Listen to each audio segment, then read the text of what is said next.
Hello, teachers, and welcome to this live streamed community event on the Teaching English Facebook page brought to you by the British Council. My name is Marcus James, and in today's live stream, we're going to be looking at integrating core skills into your curriculum. Now, to help me to have a discussion about this important topic and to answer any questions that you may have, I've got two experts, and you can see those on your screen now. On the left, Susan Douglas, and in the middle, Freddie Gay. And so let's jump right in.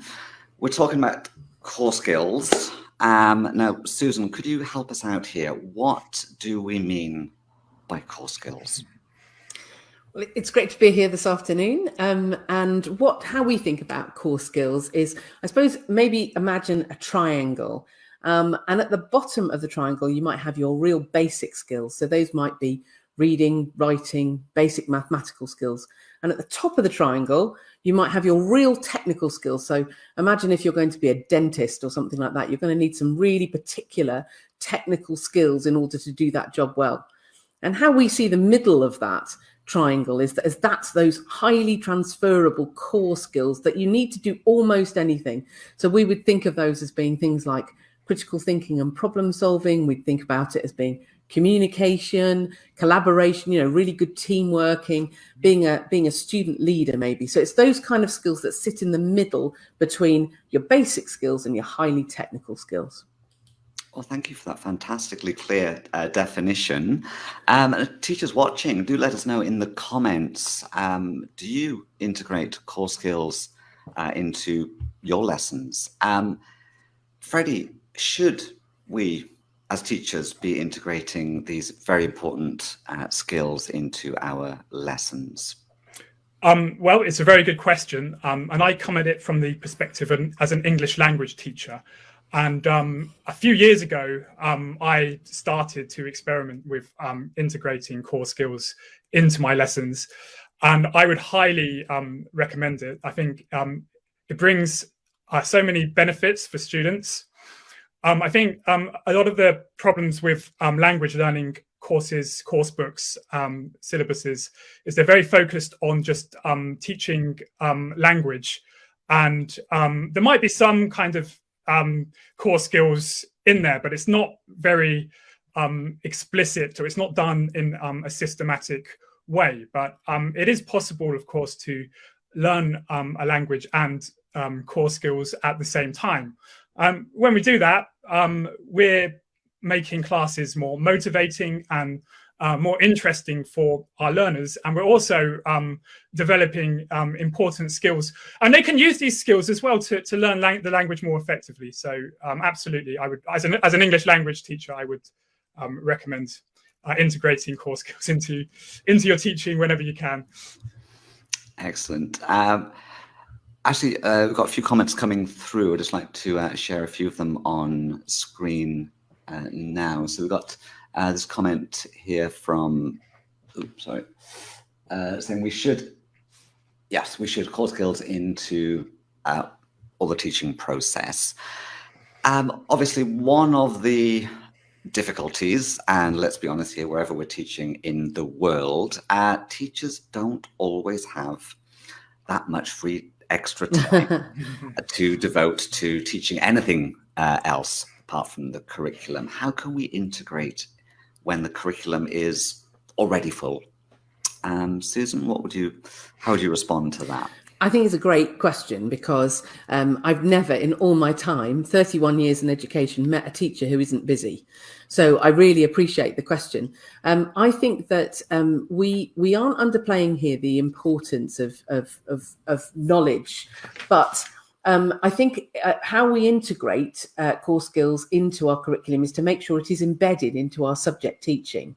So, if you're teaching science, for example, or if you're teaching history, for example, there'll be a certain amount of your lesson that is absolutely and rightly focused on knowledge transfer and making sure that children know something at the end of the lesson that they didn't know at the start of a lesson. But actually integrating something like let's say critical thinking into science, enables a young person to maybe apply the knowledge that you have taught them in, for example, an experiment, a science experiment that you might do. So it's about the application of the knowledge that you have been imparting to children. It's about using those skills in order to utilize that knowledge. And I think it's really important that those skills are taught really deliberately. I think it's easy to think if we put children together in a group, they'll just be able to be a team brilliantly. But actually, teamwork and working collaboratively is something that needs to be taught explicitly as well. So I think it's about integrating those core skills into your core curriculum. Yeah, and I would just add to that, when we teach English, as I was saying earlier, there are a lot of tasks in course books which do kind of focus on aspects of core skills, but just not in an explicit way. So there's lots of tasks which involve communication and collaboration. It's more for the language teacher. If we can adapt these tasks, we can give them a more kind of systematic focus and ensure that they are embedded throughout through the course that we are teaching. Well, thank you for that. As you were speaking, Susan and Freddie, I put up a poll, an interactive poll for our audience. And the question was, how often do you teach core skills? And you can see just there the results coming in. So they have 50%, just slight, even number, majority, say they often teach these core skills. So obviously that's a good thing. Just 3% never, and just under half there saying sometimes. Okay. Well, thank you for that. And let's have a look. Can I comment on the poll, if I may? Do. May I? Yeah, I'm just surprised. No, I'm not surprised, I don't think. But I wonder whether, and it's a question almost back to the audience, but I wonder whether some core skills we teach almost instinctively all the time. So things like communication we might teach all the time, whereas some other core skills are actually more challenging to teach, I think. So, for example, we like to think about student leadership. So teaching communication as a core skill might come very readily to a teacher, whereas giving young people the opportunities to develop their civic leadership might be more complicated. So it'd be really interesting to know which ones are easier to teach than others. As there's a lovely comment here on your screen now from one of our audience members. Sorry,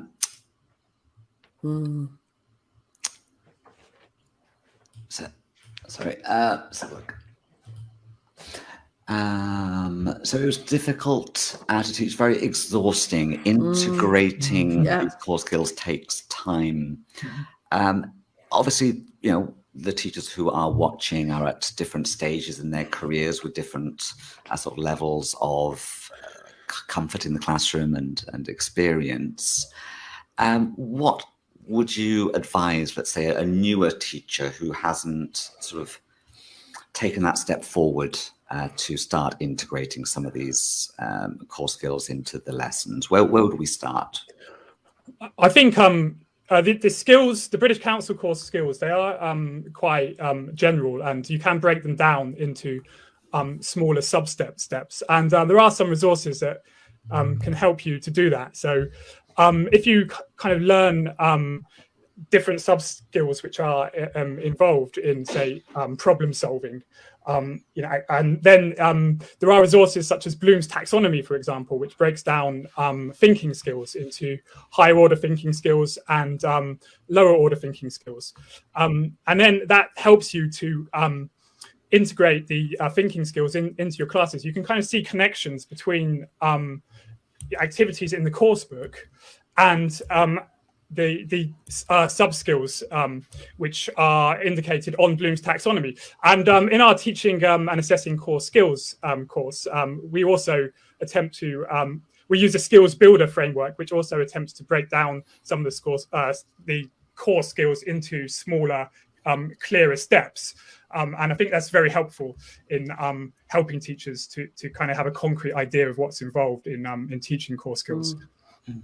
I've got a couple of comments, and I'm just looking at them now, and I'm not sure if they complement each other or contradict each other. So I'd like your take on this. So I've got this one from Mahmoud, who says, I think language skills are spontaneously integrated, one skill at a time. Am I right? Yeah, I think that goes back to what Freddie's just said, actually, interestingly. So I think if I was advising a new teacher, I would be thinking exactly what Mahmoud is saying here, really, which is the first thing is to think about which core skills you're trying to integrate. So if we're thinking about teamwork, for example, and we're thinking about, you know, younger children, we might just be thinking about making sure they know how to take turns, because actually that's the first thing about working in a team, isn't it? Is being able to take turns. So you can focus on that and focus, and just that one thing is quite easy, I think, then to integrate into your teaching. But then Mahmoud is absolutely right. In addition, you could be looking at turn taking if you were teaching mathematics. You could be looking at public speaking if you were thinking about your language curriculum. You could be thinking about, you know, one step of critical thinking when you're thinking about your history curriculum. So I think take one step at a time for each core skill. But yes, you can think about different skills at different times in the curriculum. So I think they complement each other is my answer, rather than contradict. And if you do integrate them one at a time, it kind of makes them easier to assess as well, and to kind of integrate them in a more structured way, starting with the easier steps and then moving on to more complex steps. Actually, so the second comment I was just going to bring up, this one is from Astrid. So by integrating core skills in ELT, we can make the learning relevant and motivating for our learners. I completely agree with Astrid here, and I think that is one of the most important things about integrating core skills into any sort of teaching. I think it does make learning relevant, and I think it's really important in terms of employability for young people, because I think it is the utilization of, we know that employers are looking for young people to have higher order thinking skills, as well as great knowledge and great mastery of basic skills. And I think that if we are teaching those core skills, we are making young people more employable, and we're making learning relevant and motivating to them as a result. Yeah, it certainly makes the class more enjoyable, having you know, a range of different activities which are authentic in nature. The students enjoy it much more, and the teachers as well. It becomes much more fun teaching English too. Okay, now obviously, you know, one of the comments I think we're starting to see come through, and it's been echoed in some of the teacher training that I've done, when we are sort of integrating these extra things into the curriculum, well, how can we assess them? How can we sort of not just put them into the curriculum, but make it part of their overall grade? You know, a lot of these core skills are very difficult to put a sort of numerical value on in the same way you might have, you know, a number out of 10. How can we assess? Well, this is exactly why you need to join our assessing and teaching core skills MOOC, because that has always been a challenge. You try and integrate, as an English language teacher, trying to integrate core skills into a syllabus. You kind of just you just do them. You know, you don't think about really assessing them much. But the skills builder framework, which is what the MOOC is based on, does grade it takes each skill and it identifies sub skills and it grades them, and it just makes it much easier for a teacher to use to assess, to systematically assess learners in all of the core skills. Can I add to that? Do you mind? Because I think that it's a really good question and really great comments from the audience. I think it's one of the biggest challenges of education systems worldwide, is thinking, how on earth do we, in addition to capturing a child's exam results, how do we show that they're a great leader, or how do we show that they're a great team worker? And I think that Freddie's absolutely right, that there are a variety of different ways that we've identified, be it through teacher observation, peer review, a child assessing themselves, you know, and self-evaluating themselves in terms of how well they do something. But I think the challenge that we do have is, how do we capture that over time? Because doing it once, if I can take turns once, that's all very well, isn't it? But I need to be able to do it regularly. So how do we keep capturing it, I think, is one of the things that we need to be asking ourselves. And if you join the MOOC, we're going to have lots of practical examples and discussions about teaching and assessing the core skills. Okay, well, I'll tell you what, since obviously we've whet the appetite of many of the audience members now, we've mentioned this course that's available for teachers. Freddie, would you be able to give us a sort of an overview of what to expect on the course? Sure. So it's a 4-week course, and we'll start by introducing the core skills, the British Council core skills, and why they are important. And then we link the core skills to the skills builder framework. Now, there is a little bit of a terminological kind of issue with core skills, because different organizations might call them different things. They might be called 21st century skills, and here we're referring to the skills builder framework, but they are all the same thing. So we're going to be linking the core skills to this framework, which breaks down the skills into sub-skills. It grades them in order of complexity, and this framework is designed to help you to teach and assess these skills, as I said. So we'll be discussing the principles behind teaching and assessing skills. There'll be lots of discussions, and we'll be having some quick Q&A video recordings to discuss issues that arise during the course. Lots of practical examples and activities that you can try out for yourself in the classroom. And you will also get to make an action plan. So you'll create your own plan to teach and assess core skills in your own context. And also, if you complete 90% of the course, you get a free certificate as well. Well, thank you very much for that, Freddie. Yes, so I just did show up some information on the screen as you were speaking there. So the course starts, oh, I've forgotten. Sorry, I did have the next date. Monday. Next Monday. That's right, the 18th. The 18th of October. Now, there is a link in the description of this video if you would like to find out a little bit more about the course and to sign up. It's on the FutureLearn platform, so just follow the link that's in the description of this video. Now, obviously, we've got lots of teachers watching from all around the world. Susan, earlier you touched on, some examples of the core skills. Now, does it vary, sort of the priority of the core skill that we teach according to, let's say, the age of the learner or where they are in the world, or are these kind of a global, universal list?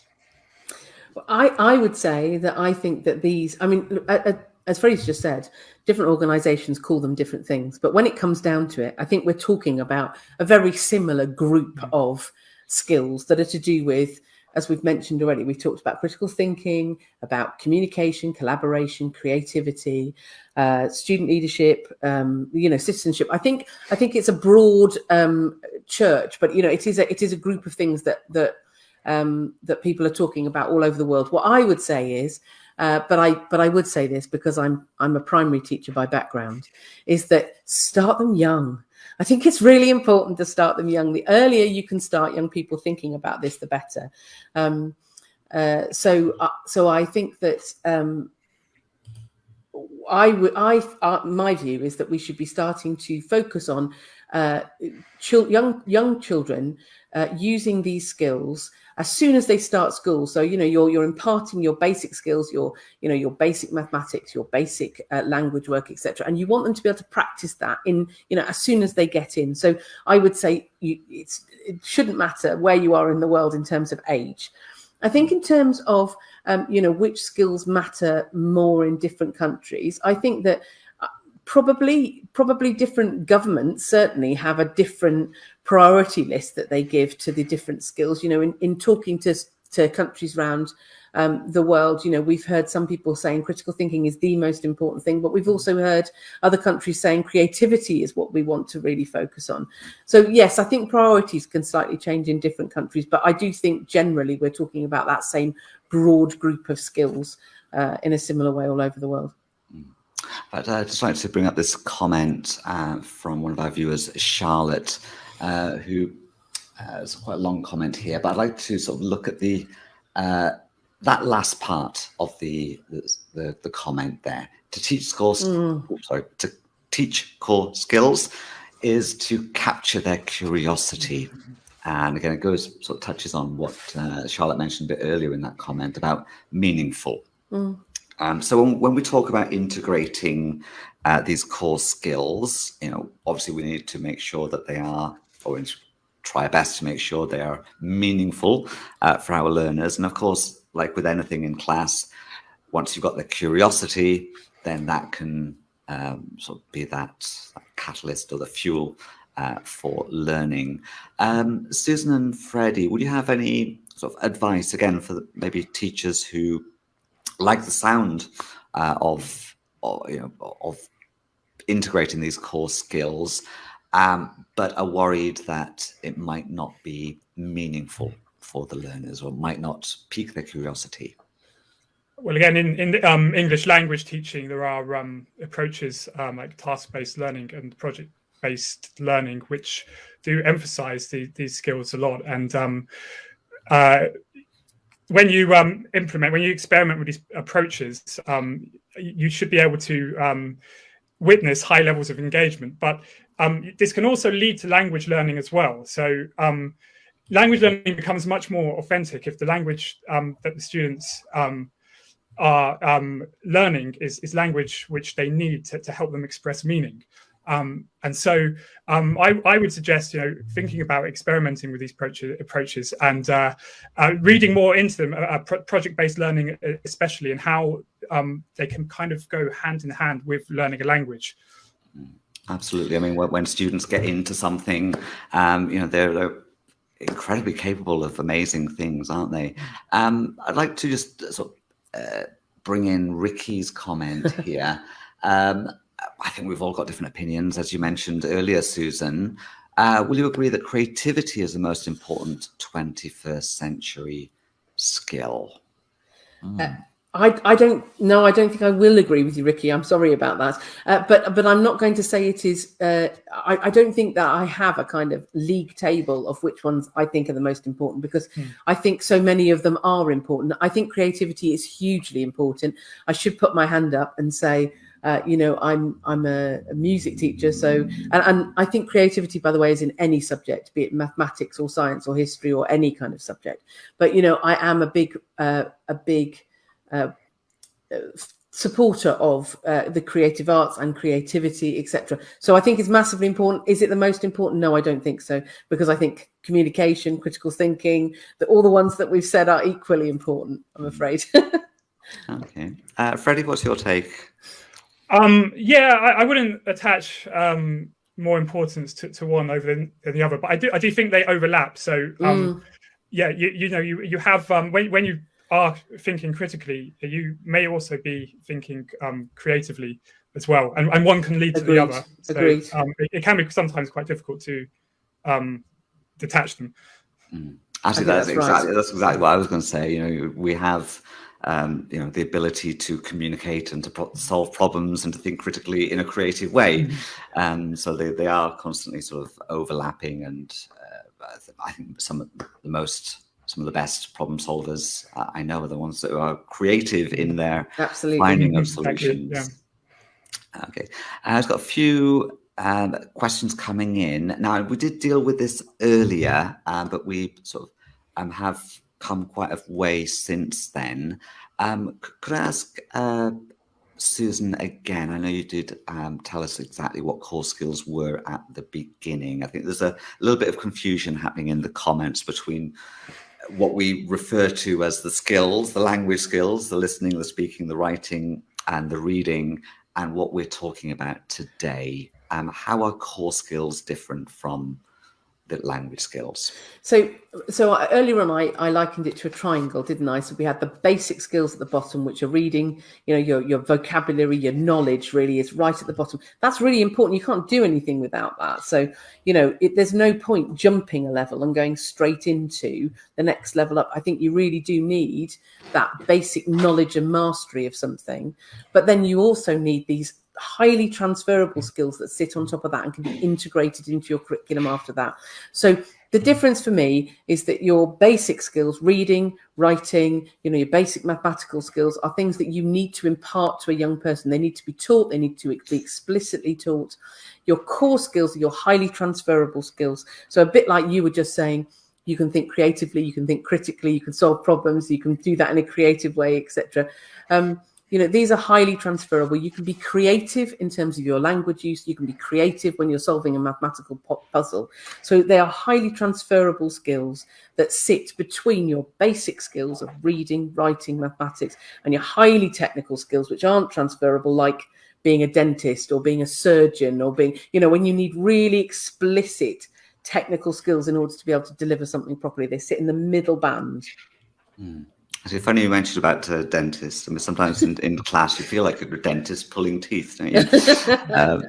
Anyway, so thank you for that again, Susan. So Freddie, you are the course tutor on an upcoming Future Learn free course for teachers. Could you remind us a little bit about what teachers could expect if they follow the link that's in the video description? Well, if you follow the link, you'll be able to sign up and register, and you'll get a notification when the course starts.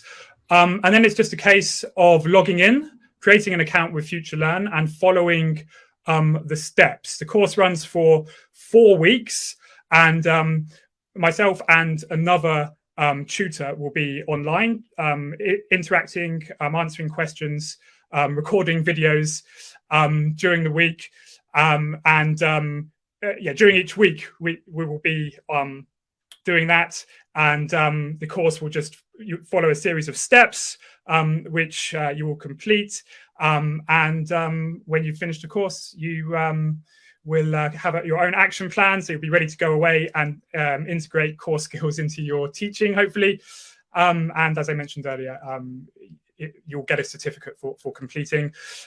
So do join us. There's lots of videos, quizzes, and I'm sure it will be a interesting course. If you just sign up and join us for the first week, you can get a preview, an overview of it, see if you like it, read through the content, and hopefully that will persuade you to join us for the whole 4 weeks. Excellent. Again, thank you so much for that. So teachers watching, if this does sound like something you'd like to learn more about, there is a link in the description of this video. There's also a post on the Teaching English Facebook page, so you should be able to find it. And we've got Fiona from the team who is in the comments as we speak, so she'll be able to send you the link if you can't find it.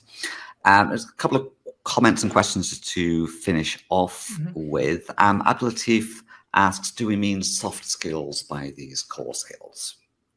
You could well do. I mean, I think again, different people call them different things. Core skills, 21st century skills, deep skills, soft skills. So yes, I think soft skills is another way of putting it. Yes, I would agree. Wow, deep skills. I've not come across that one before. Yeah, deep learning skills. Yeah. Oh.